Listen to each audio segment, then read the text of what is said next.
ইট পাথরের এই শহরে সবাই ব্যস্ত, আর এই ব্যস্তময় জীবনে একটু স্বস্তি পাওয়া যায় ঈদের ছুটিতে। আর তাই তো ছুটি পাওয়া মাত্রই সবাই বাড়ি যায় নারীর টানে। সবাই একসাথে ঈদ করার আনন্দটাই আলাদা। বাড়িতে না গেলে ঈদ ঈদ মনেই হয় না। প্রচন্ড গরমে গ্রামের বাড়িতে প্রচুর লোডশেডিং হয়, এটা জেনেও সন্তানের মুখের হাসি আর স্বামীর খুশির জন্য বাড়ির উদ্দেশ্যে রওনা হয়ে গেলাম। হ্যালো এভরিওয়ান, আসসালামু আলাইকুম। ওয়েলকাম করছি আমার ঈদ ব্লগে। সবাই কেমন আছেন? কে কোথা থেকে আমার এই ভিডিওটা দেখছেন অবশ্যই কমেন্টে জানাবেন। বাড়িতে যাওয়ার জন্য রেডি হয়ে গিয়েছিলাম আর নিজেকে আয়নাতে দেখছিলাম চশমাতে ভালো লাগে নাকি চশমা ছাড়া। কমেন্টে জানাতে একদমই ভুলবেন না। আজকের পরা এই ড্রেসটি আমি নিয়েছি স্টাইল মার্ট ব্র্যান্ড থেকে। তাদের পেজটা ক্যাপশনে মেনশন করে দিব। আর আমি মেহেদিও কিন্তু পরে নিয়েছিলাম। আমাকে কেমন লাগছে অবশ্যই কমেন্টে জানাবেন। যেহেতু এক সপ্তাহ থাকবো না, তাই বাসার সব কাজ গুছিয়ে আমাদের বের হতে একটু লেট হয়ে গিয়েছিল। প্রায় 12টা বেজে গিয়েছিল। রওনা দেওয়ার 5 থেকে 10 মিনিটের মধ্যেই প্রচুর পরিমাণে বৃষ্টি শুরু হয়ে গিয়েছিল। আর বৃষ্টির কারণে আপনাদের ভাইয়া ঠিকঠাক মতো গাড়িও চালাতে পারছিল না। আর এদিকে তো আমার মেয়ে তার আর্ট করা ছবিটাও নিয়ে নিয়েছে তার বান্ধবীদেরকে দেখানোর জন্য। ঝড় বৃষ্টি যাই হোক না কেন, বাড়িতে তো যেতেই হবে, ঈদ বলে কথা। আমার শ্বশুর বাড়ি যেহেতু ফেনীতে, আর ঢাকা থেকে ফেনী যেতে খুব একটা সময় লাগে না, কিন্তু এবারের মতো কখনোই হয়নি। এবার তো আমরা সোনারগাঁয়ে যেয়ে প্রায় 2 ঘন্টার মতো জ্যামে পড়েছিলাম। ঈদের সময় টুকটাক জ্যাম হয়, কিন্তু 2-2.5 ঘন্টা জ্যাম এর আগে কখনোই পাইনি। দীর্ঘ সময় গাড়িতে বসে থেকে বিরক্ত হয়ে গিয়েছিলাম, তাই কিছুক্ষণের জন্য একটু বাইরে বের হলাম। আর এদিকে আমাদের গাড়ির অবস্থা খুবই খারাপ, বৃষ্টিতে ভিজে।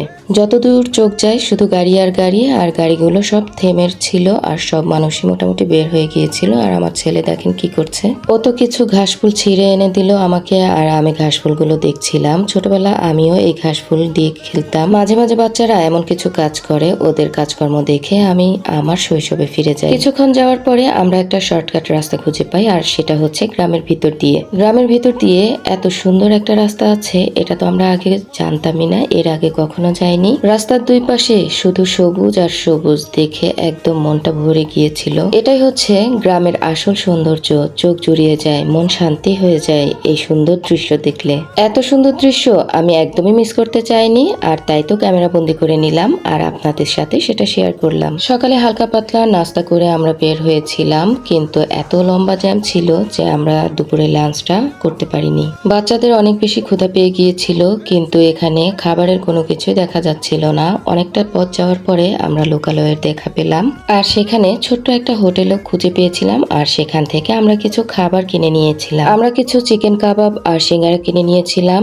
আর এত বেশি মজা হবে এটা তো ধারণার বাইরে ছিল।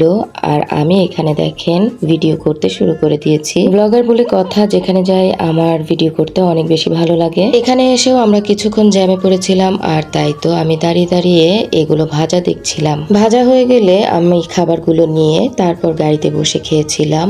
আর দেখেন ভাজার পরে কালারটা কি সুন্দর হয়েছে, খেতেও কিন্তু অসাধারণ লেগেছে। পরে আফসোস করেছি কেন বেশি করে নিলাম না। যেহেতু রাস্তার পাশে ছোট একটা হোটেল, তাই ভেবেছিলাম কেমন না কেমন লাগে, তাই তো অল্প করে নিয়েছিলাম। আর এখানে আমার মেয়ে দেখেন খুব মজা করে গরম গরম সিঙ্গারা খাচ্ছে। সিঙ্গারাটাও অনেক বেশি মজা ছিল। আমরা দুপুরের লাঞ্চটা এই কাবাব আর সিঙ্গারা দিয়েই করে ফেলেছিলাম। কিছুক্ষণ যাওয়ার পরে মেঘনা ব্রিজের কাছে আসলাম, আর ব্রিজের কাছে এসেই আমরা টোল দিলাম। টোল দেওয়ার পরে আমাদের যাত্রা আবার শুরু হলো। মেঘনা ব্রিজটা দেখতে অনেক সুন্দর আর স্বচ্ছ, আর যতক্ষণ পর্যন্ত ব্রিজের উপরে থাকে আমরা সবাই উপভোগ করি ব্রিজটাকে।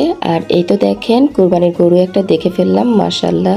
এরপর আরো কিছুটা পথ যাওয়ার পরে আমরা চলে আসি মিয়ামিতে। আর এখানে এসে আমরা একটু ফ্রেশ হয়ে নিই। আর এখানে আমরা কিছুই খাইনি, আমি বাচ্চাদেরকে নিয়ে হাঁটাহাঁটি করছিলাম, একটু ঘোরাঘুরি করছিলাম, আর আপনাদের ভাইয়ার জন্য অপেক্ষা করছিলাম। সে আসরের নামাজটা এখানেই আদায় করেছিল। এখানে আসলে আমরা মা মেয়ে এই কাপ দইটা খাই, আমাদের অনেক বেশি ভালো লাগে এই কাপ দইটা। আর আমরা এই কাপ দই খাওয়ার পরে বাড়ির জন্য কিছু মিষ্টি কিনে নিয়েছিলাম। বাড়িতে যাওয়ার পথে আমরা সবসময় মিষ্টি কিনে নেই, কারণ আমার শ্বশুর মিষ্টি অনেক বেশি পছন্দ করে। আর বাচ্চাদের জন্য ড্রাই কেকও নিয়ে নিয়েছিলাম। তারপর আবার রওনা হলাম বাড়ির উদ্দেশ্যে। আর আমাদের এই দিনটা এভাবে রাস্তায় কেটে যায়। জ্যামের কারণে বাড়িতে পৌঁছাতে আমাদের সন্ধ্যা 7:30 বেজে গিয়েছিল, আর এত লেট কখনোই এর আগে হয়নি। যাই হোক, সবকিছু মিলিয়ে আলহামদুলিল্লাহ অবশেষে বাড়িতে পৌঁছতে পেরেছিলাম।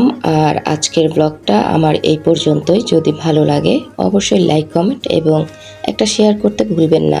আল্লাহ হাফেজ।